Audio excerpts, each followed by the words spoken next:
this deal could very well not go through because the lenders think they can do better by forcing Chrysler into liquidation.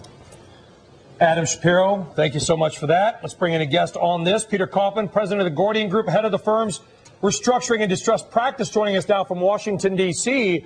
Peter, welcome. Listen, we're a little short on time only because of all the breaking news on B of A, but how about this?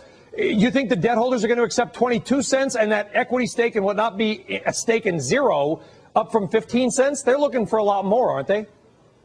Well, they sure are, Brian. Great to be here again. As I've mentioned before, restructurings are like the high school prom. At some point, the dancing has to stop and the real fun has to begin. We're now at the real fun part with Chrysler. The government is trying to manipulate the classic restructuring dynamics. Clearly, the lenders believe that they're going to get a far superior result in a liquidation than they are, certainly with the government's offer of 15 cents and maybe with the government's offer of 22 cents on the dollar. And the lenders at this point are going to evaluate all the potential options that they have around the table.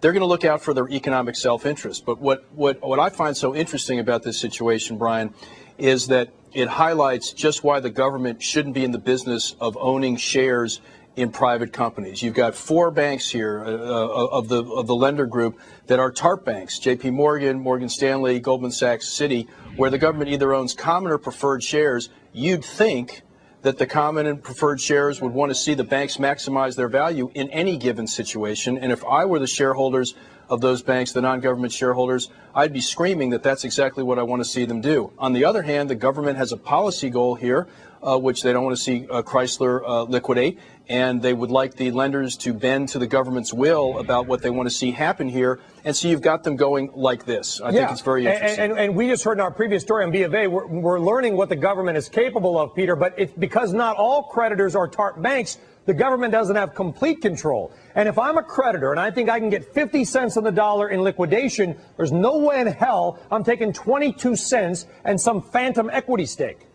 There's no way you would do that if that's your belief about your liquidation. And that's recovery. What it comes down to. What do I believe I can get out of liquidation, right? But the other interesting, absolutely, it's what are your options around the table? The other interesting point is, what is the threat that the government can bring to bear against the 4 TARP banks? Is it we'll take your TARP money? Is it we're going to make you take more TARP money? Or is it we're not going to let you repay the TARP money? It's very interesting.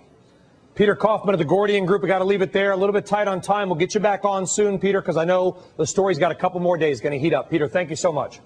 You bet. All right.